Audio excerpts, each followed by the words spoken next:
In this pod slice summary of the Huberman Lab podcast, host Dr. Andrew Huberman speaks with Dr. Natalie Crawford, a medical practitioner specializing in obstetrics and AMP gynecology and reproductive endocrinology and infertility.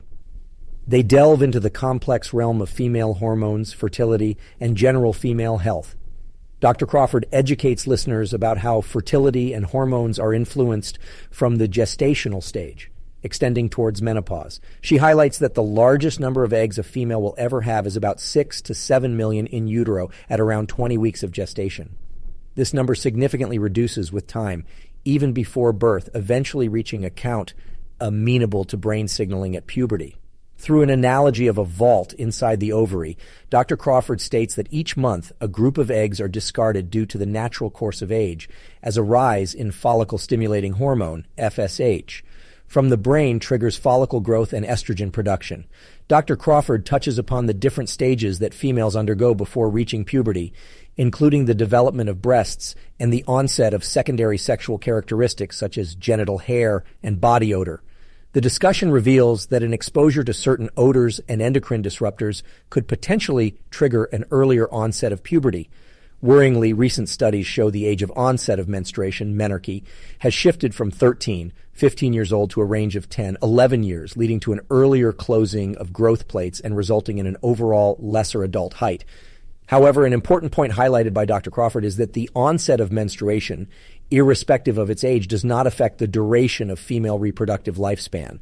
This is because the eggs are constantly being dispatched from the ovarian vault, right from embryonic development, and not just during ovulation.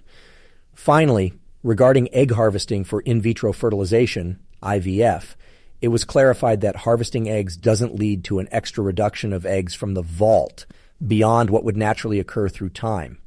The discussion further emphasizes the importance of the present personal choices, such as detergents used and continual exposure to certain chemicals, especially in children. The conversation also illustrates the role of endocrine disruptors like lavender, tea tree oils, and evening primrose oil on early onset secondary sex characteristics in children. Continuous exposure, especially from domestic products, can bring out early secondary sexual characteristics in girls and gynecomastia in boys. Still, it doesn't necessarily trigger puberty. Dr. Crawford also expands on the critical time frame during pregnancy when the mother's exposure to certain elements can influence the baby's later ovarian health. Conditions such as PCOS or endometriosis can be traced back to what the mother was exposed to during pregnancy, which in turn affected the fetal development of the ovaries and eggs. Moreover, the conversation also touches on other elements such as cloth versus regular diapers, breast milk versus formula feeding, and their potential impact on a child's health and development, though concrete evidence linking these with future reproductive health is yet to be established. In addition, they examine the female menstrual cycle. It begins with day 1, the onset of menstruation, when the shedding of the endometrial lining starts due to progesterone dip. It signals to eggs in the ovary, which then starts to grow, stimulated by the follicle-stimulating hormone, FSH. As the egg grows, it produces estrogen, which stimulates the lining of the uterus to prepare for potential pregnancy. This is the follicular phase characterized by FSH dominance, where females may feel more energetic and focused due to increased estrogen levels. When estrogen reaches its peak, indicating a mature egg, a surge of luteinizing hormone, LH, is induced by the brain. This LH triggers ovulation, marking the start of the luteal phase. After ovulation, the remnants of the follicle form a corpus luteum, which is essential for pregnancy as it opens and closes the implantation window by producing progesterone.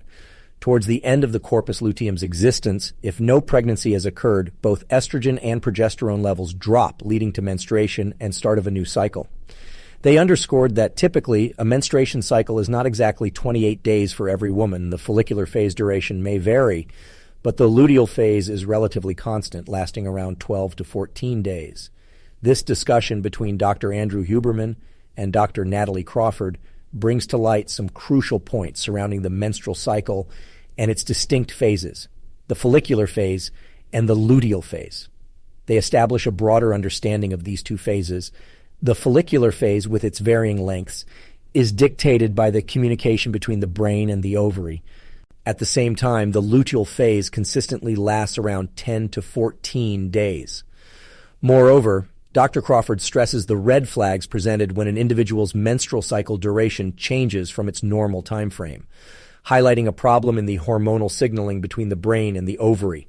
She especially emphasizes instances where a woman's cycle begins to shorten, as it could signal that the ovarian reserve, the number of eggs available for fertilization, has decreased to a point that promotes noticeable clinical changes. The conversation then pivots to the topic of nutrition, acknowledging its impact on both physical and mental health, along with its critical role in ensuring optimal cognitive functioning. Furthermore, Dr. Crawford elaborates on birth control and its effects on the menstrual cycle and fertility. She focuses on combined oral contraception, commonly known as the pill, which contains ethinyl estradiol and a type of progestin. She ascertains that while the pill does not change the release of eggs from the vault, ovarian reserve, it can suppress the anti-Müllerian hormone, AMH, a hormone associated with ovarian reserve, potentially lowering its value. However, the suppression is reversible, and if managed appropriately, the pill can potentially improve the chances of fertility, especially in cases of endometriosis or other conditions associated with infertility. Interestingly, the discussion also gives insight into how the pill's effects can contrast starkly with the uses of synthetic testosterone in males, where its usage shuts down natural testosterone production and sperm creation. This is attributed to the ongoing process of sperm production and how external influences can halt this process. In contrast, females are born with a definitive number of eggs, and their hatchings are only influenced by the suppression of the follicle-stimulating hormone, FSH. Lastly, Dr. Crawford dispels the myth that heat exposure such as hot tubs or saunas could be detrimental to ovulation or egg production, stating that the internal positioning of the ovaries in females does not make them susceptible to such influences. The testes in males, due to their external positioning, are more susceptible to heat changes. However, she does note that heat exposure can potentially affect embryonic development, especially organ development, during pregnancy. In the ongoing discussion between Dr. Andrew Huberman and Dr. Natalie Crawford, the conversation delves deeper into fertility, specifically exploring the concept of ovulation, sperm lifespan, and estimating the most fertile time frame. Dr. Crawford explains that the egg can only be fertilized within a 24-hour time frame while it's in the fallopian tube, highlighting that sperm can live up to 5 days. This theory introduces the idea of the fertile window, a 5-day period that concludes on the day of ovulation. Drawing further insights into libido, Dr. Crawford offers an intriguing explanation on the relationship between estrogen, libido, and ovulation in females. Here she states that increased estrogen levels are inherently correlated with libido, peaking just before and during the ovulation period to enhance chances of intercourse and potential pregnancy. Interestingly, this segment uncovers insights into Mittelschmerz, a term referring to ovulatory pain coursing from the rupture of the ovarian cyst as the egg is being released. Some women, particularly those in tune with their bodies, can identify the sensation linked to their period of ovulation, providing a unique look at how individuals can potentially self-identify their fertility cycle. Seamlessly transitioning into the topic of egg quality and influence, the duo discusses how certain habits and lifestyles, such as smoking, can affect egg health. Dr. Crawford reveals that cigarette smoke is proven to decrease the number of eggs in the ovarian reserve, promoting an earlier onset of menopause and increasing the odds of abnormal chromosomes. The dialogue then shifts to the uptake of cannabis and its potential effects on egg quality. Dr. Crawford points out that cannabis use, whether ingested through edibles or smoked, significantly impacts sperm production, motility, and morphology. Possibly most concerning is the fragmentation of sperm DNA, possibly leading to higher miscarriage rates for partners who consume cannabis. Concluding this portion of the discussion, alcohol consumption comes under scrutiny. Highlighting the complexity of its impact, Dr. Crawford clarifies that chronic consumption in particular stimulates bodily inflammation, which indirectly affects egg and sperm quality. The lesser the alcohol intake, the lower the risk of complications during conception and pregnancy. In this part of the conversation between Dr. Andrew Huberman and Dr. Natalie Crawford, they delve into topics of contraceptives, focusing largely on the intrauterine device, IUD, and also touch upon impacts of birth control. Discussing intravenous devices in detail, Dr. Crawford explains how these plastic devices in T-shape are inserted into the uterus. They work in two key ways, through hormones and through copper. The copper device, interestingly, works by creating an inflammatory toxic environment inside the uterus, with copper creating an unfriendly atmosphere for sperm, often leading to its death. Additionally, she notes that the copper IUD does not prevent ovulation. It merely creates a less conducive atmosphere for the sperm. Turning the spotlight on hormonal IUDs, Dr. Crawford highlights that their working mechanism mainly consists of thinning out the uterine lining. However, prolonged exposure to progesterone could lead to the lining becoming so thin that periods might not occur for a long time, leading to fear and misinformation about ovulation and fertility. The discussion also brought up the Depo-Provera shot, a high-dose progesterone contraceptive that prevents ovulation for up to 3 months, which can lead to a period absence extending up to 18 months. The method is suggested only if pregnancy is not under consideration for the next 2 years. Moving on to potential negative impacts of birth control, Dr. Crawford reinforces that the presence of synthetic estrogen and progestin in pills can affect vaginal health, possibly leading to increased sensitivity, decreased elasticity, discomfort during intercourse, and an increase in yeast infections. However, she also acknowledges the life-saving aspects of the pill for some groups, like those experiencing severe premenstrual dysphoric syndrome, PMDS, heavy periods, or for people with polycystic ovary syndrome, PCOS. The detailed explanation continues with the side effects of birth control, where increased risks of breast cancer and masking naturally reoccurring bodily cycles are considered as common concerns. Notably, a dramatic decrease in occurrence of ovarian and endometrial cancers is highlighted as potentially vital benefits of contraceptive pills. Finally, Dr. Crawford promotes the importance of informed consent and comprehensive education about birth control, driving home the need for women to comprehend how their bodies work and to base health decisions on that insight. In this portion of the discussion, Dr. Crawford expands on the potential health concerns of birth control pills, highlighting the increased risk of blood clots due to the pill's liver processing, thereby escalating clotting factors. Interestingly, she affirms that genetic analysis for mutation in factor V, Leiden, FVL, a common inherited genetic disorder that increases the chance of developing abnormal blood clots, is not a standard recommendation for pill users. However, she advocates for people with a family history of deep vein thrombosis, DVT, or pulmonary embolism, PE, to get clotting disorders examination. She warns against FVL carriers continuing the pill, mentioning how the oral pill's liver metabolism causes alterations in clotting factors. The conversation progresses towards ovarian health, especially ovarian reserve. Dr. Crawford contests the American College of OBGYN's stance against ovarian reserve screening due to ovarian reserve not predicting fertility, stating that this perspective ignores the possibilities of women making informed decisions regarding their future.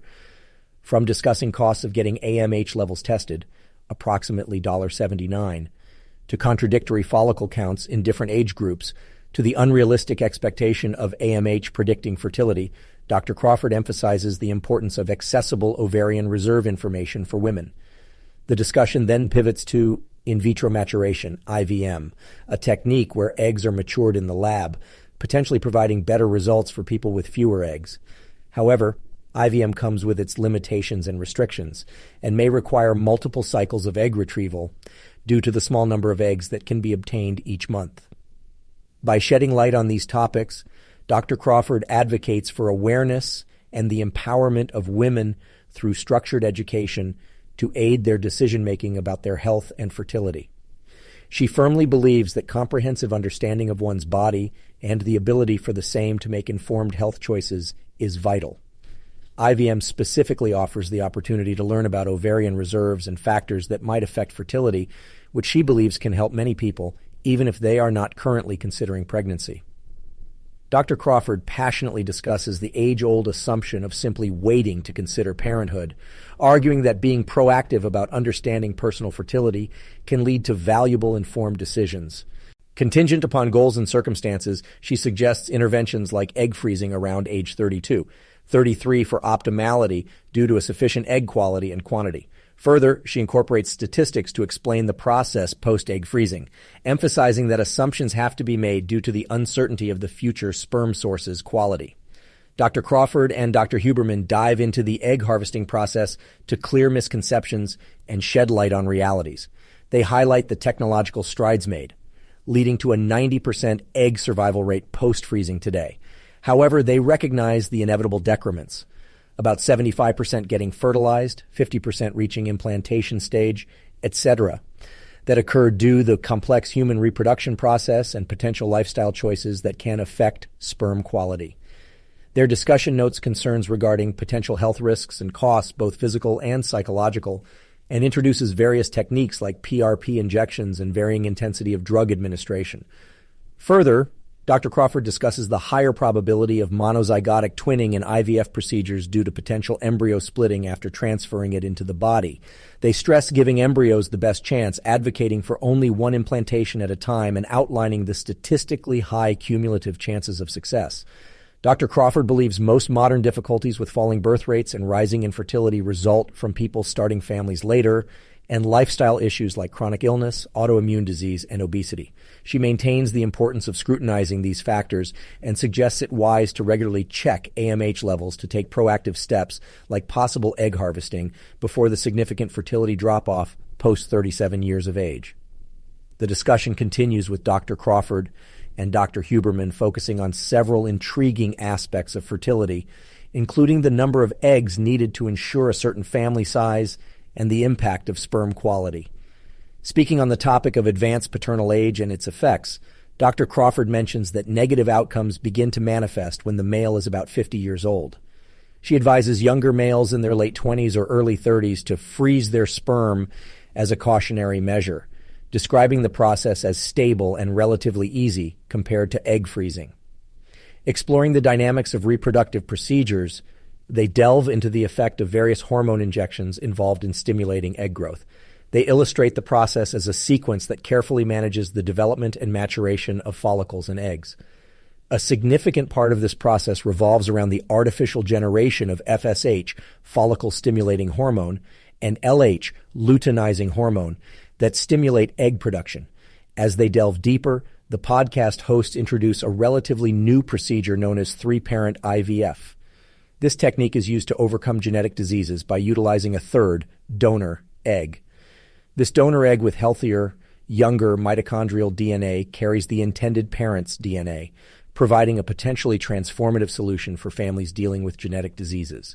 However, Dr. Crawford cautions that while this procedure has shown success in preventing certain mitochondrial diseases, using it purely for age-related fertility issues has yet to show significant success. Lastly, they touch upon the restrictions in embryo research due to the contentious nature of the topic in the United States. The debate over when life begins has greatly limited the amount of research possible on human embryos, which ultimately hinders the advancement of new technology in this field. They also mention how the large number of unused embryos could potentially contribute to scientific advances, but face limitations because they are often used for training embryologists rather than research. The conversation then shifts to nutrition and supplementation to optimize egg quality, a subject that Dr. Crawford feels strongly about. Noting that she had conducted fellowship research about fertility, she emphasizes the interconnected health and wellness aspects reflected in fertility. For her, medicine should not be segregated by organ systems as it undermines the importance of overall well-being and its impact on various aspects, including fertility health. Additionally, Dr. Crawford is open about her belief in nutrition in the equation of fertility. She elaborates on the significance of specific nutrients, such as CoQ10, which plays a crucial role in mitochondrial function, the powerhouse of cells.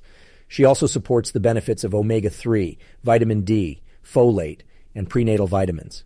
She advises those trying to conceive to have a nutritionally diverse diet with an emphasis on plant-based foods.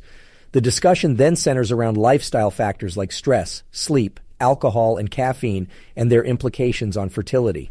Here, Dr. Crawford elaborates that while previous thinking revolved around moderation, more recent studies reveal that these factors can considerably impact egg and sperm quality. For instance, alcohol, initially thought to be harmless in moderation, not only affects hormonal balance, but also the sperm and egg interfaces.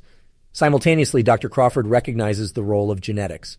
Acknowledging that everyone has some level of diminished ovarian reserve due to age, she underscores that some women may genetically be predisposed to a lower egg count compared to others.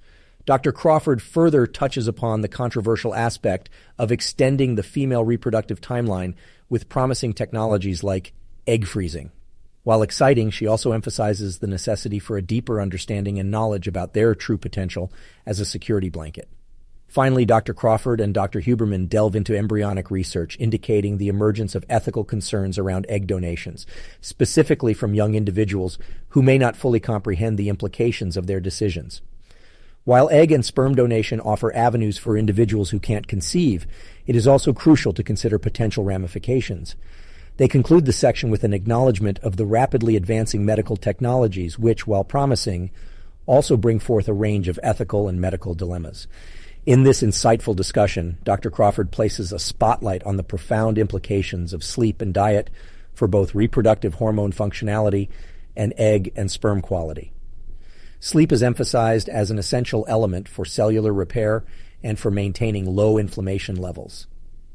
Excessive inflammation, says Dr. Crawford, can be detrimental to egg and sperm health and can create a non-optimal environment for conception. With nutrition under the microscope, Dr. Crawford advises against the consumption of added and artificial sugars due to their capacity to cause inflammation and prompt stress reactions within the body. She implores listeners to pay attention to the food they consume daily, as these choices play a significant role in hormonal health and thus overall well-being. Going into specifics of diet, Dr. Crawford warns against the regular consumption of red meat, finding a correlation between high consumption and lowered progression of embryos during in vitro fertilization, IVF. Processed meats, she notes, offer no nutritional advantage and can be harmful due to their carcinogenic properties. However, she does encourage a plant-forward diet with moderate servings of meat. Crucially, Dr. Crawford accentuates the uncertainty surrounding nutrition studies due to their observational nature and wide variability of factors considered.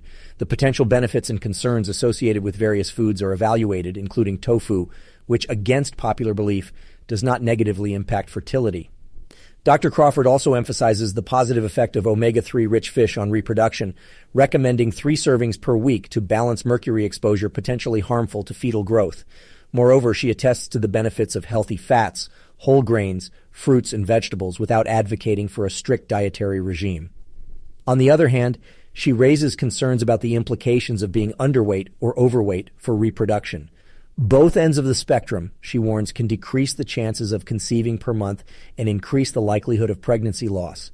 In conclusion, Dr. Crawford propounds holistic health recommendations considering sleep, stress, nutritional balance, and moderation in alcohol and caffeine consumption as critical conditions for optimal reproductive health.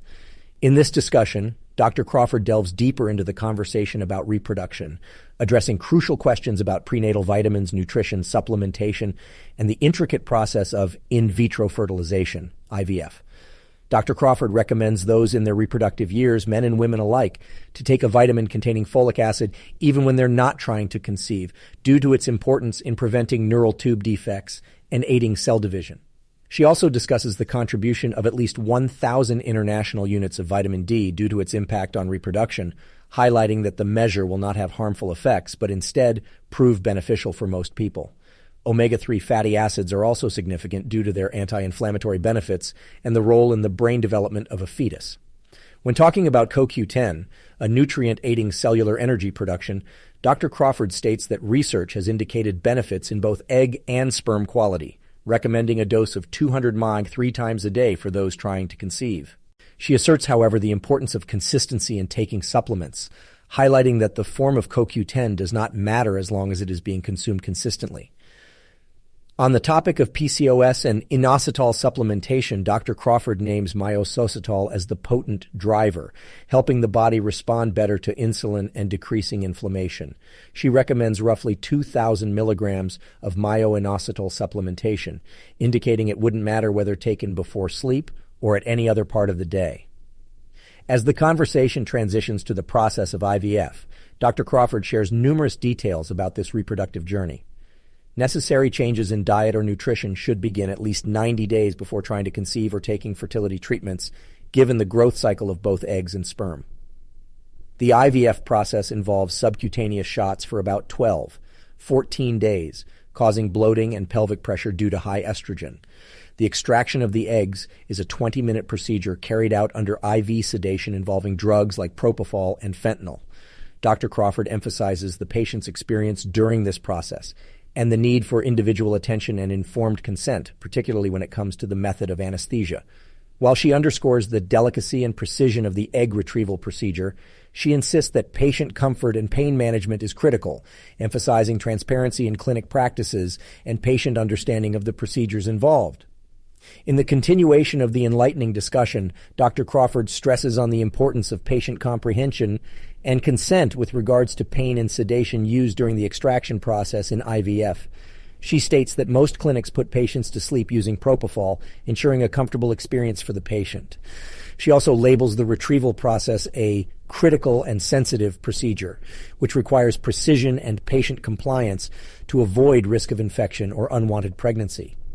Dr. Crawford also highlights the possibility of risk of ovarian hyperstimulation syndrome, or OHSS, especially if the patient gets pregnant following the procedure. OHSS causes the continued production of estrogen and progesterone, which can lead to severe premenstrual syndrome-like symptoms, such as bloating and emotional disturbances. To mitigate risks, it's advised that patients abstain from sexual intercourse for a period of about 3 weeks after the stimulation process. The discussion also brings light to the concept of minimal stimulation, which is the practice of understimulating to get fewer eggs, opposed to the goal of collecting as many as possible. Although ideal in certain cases, Dr. Crawford warns against the overuse of this practice, hinting at the financial incentives for multiple rounds of treatment. Shifting attention to the method of insemination, she brings in the concept of intracytoplasmic sperm injection, or ICSI, a procedure where a single sperm cell is injected directly into the egg. Dr. Crawford notes that anyone opting for egg freezing would need to have ICSI when fertilizing them. Even though this method is selected based on shape and movement, Dr. Crawford adds that no current technology allows us to check for DNA damage inside the sperm cell, although there's a search for better methods in progress. Lastly, the insightful exchange of reproductive information shines on a unique device named InvoCell, designed to make IVF financially more accessible. This method allows the fertilization process to take place within the body, in a capsule placed in the vagina. The use of this device, though, Dr. Crawford clarifies, is subject to patient selection and does have its own set of limitations.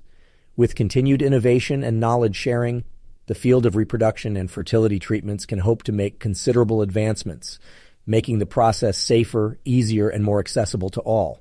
In this portion of the discussion, Dr. Crawford and Dr. Huberman delve into a comprehensive evaluation of the role of the intracytoplasmic sperm injection, ICSI, and the importance of genetic testing in the IVF process.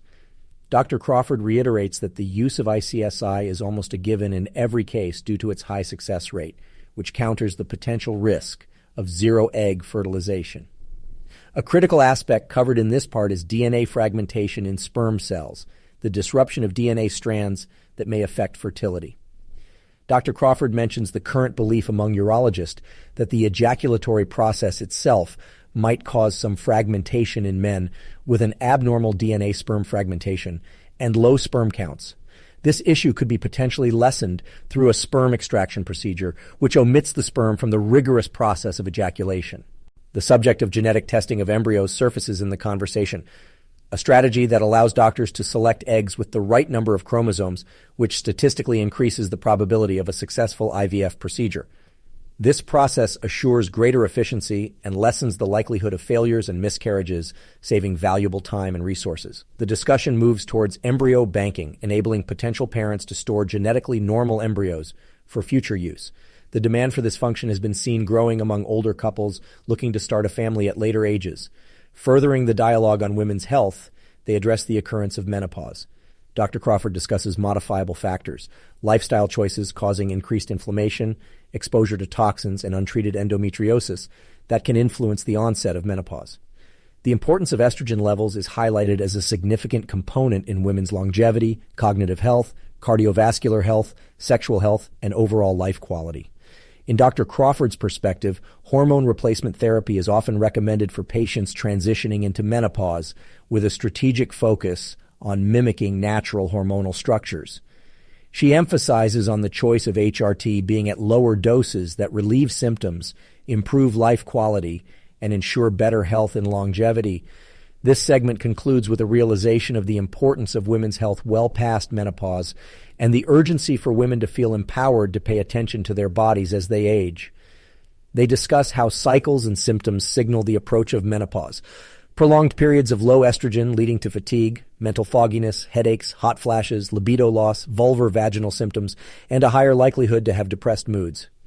As the discussion continues, Dr. Huberman heartily recognizes the importance of understanding fertility issues regardless of one's age. Strikingly, he underscores the necessity of making informed decisions based on solid science, particularly shattering destructive myths concerning egg harvesting and its impact on fertility.